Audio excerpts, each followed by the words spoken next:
My daughter, Kate Donadio McQueen, called me up and said, listen, you should come over to Manuel's Tavern and listen to this piece of music and show from Chase Peacock and Jessica DeMaria. And I went, I haven't met them yet. And she said, well, that's the reason you need to come and hear them. I really didn't know what to expect when I met them. But I went to Manuel's and I chatted with them for a little bit and said, well, do you have anything else in the pipeline? I had been sitting on a story of this gangster, female gangster from the 30s, Marie Baker. I was like, this might make a fun musical. There wasn't a lot on her after her jail term of 3 years disappeared into obscurity, so we had the creative freedom to then create a modern story around an historical figure. It has everything a piece of entertainment should have. Heist, adventure, comedy, it's compelling. A few days later, they sent me a few songs from this project, Pretty Pants Bandit. When I got it, I plugged it into the computer and I sat back in the chair and went, okay, let's see what we got.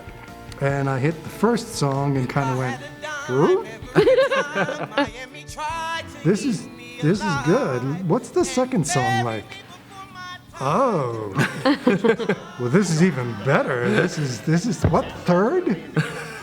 By the time I got through what the songs that they sent me, I was like, wow, they write great music. That was 2 years ago, something like that? I guess now, yeah, probably. Jeez, yeah. Since that time, we've been developing the music, and they've been writing more and more songs, and we've been developing the script itself, which has really been a delight for me. It's sort of been like what we've striven for as composers since the outset, is to make music that immediately engages your audience so that they can focus on the story.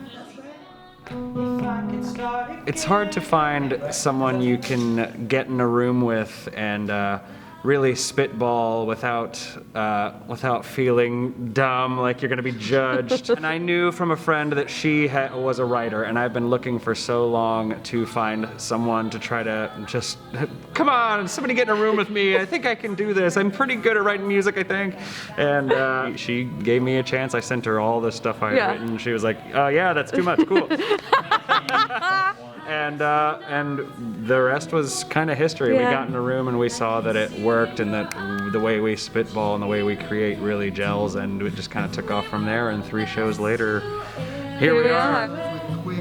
The two of them are just wonderful to work with. They're brilliant and innovative and understanding and excited about the process. We really haven't had any fights. It's wonderful, the fact that they're very open to ideas also, the two of them. I know a number of our sessions have gone the way I would love all writing sessions to go, which is somebody has an idea and everybody else goes, ooh, you know, if we do that, we can do this now. Oh, we hadn't thought about that, when the other person goes, yeah, and then we can take it from there. That's the kind of session that you want to have.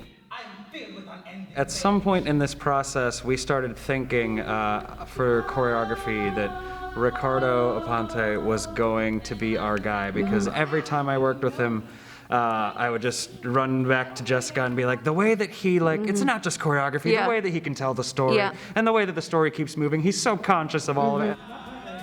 Personally, as a director, I just want to do a good job on this show, because this show genuinely deserves it. Big Boy Dream.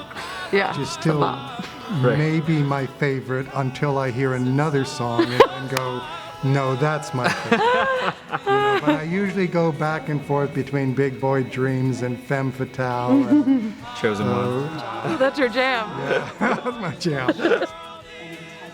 There's a message contained within that I think is especially relevant right now about acceptance, about tolerance, about empowerment of those who are without voices. We've always described it as like there's a nice little bit of medicine contained in a donut, because I want women in the audience to walk away from this feeling empowered and inspired and enthusiastic and strong.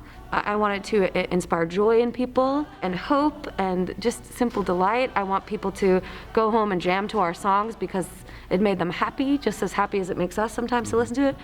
This project is the whole package, in my opinion. What I love about Chase and Jessica's music is not only is the music quite wonderful and innovative and surprising and unexpected, but their lyrics, these two are very much storytellers. And that's what I respond to in all shows, whether it's a straight play or it's a musical. As far as the cast goes, again, Chase and I say all the time that we just find ourselves continually so fortunate with regard to the people who want to work with us. It is so hard to articulate how it makes you feel to hear someone else take your words and take your music and interpret it and give it life. It's a feeling of fulfillment that I've never experienced, that there is nothing to compare it to. Well, actors tend to respond toward work. They tend to respond to, if you're just going to give me a job, thank you, Mom. I'll take it.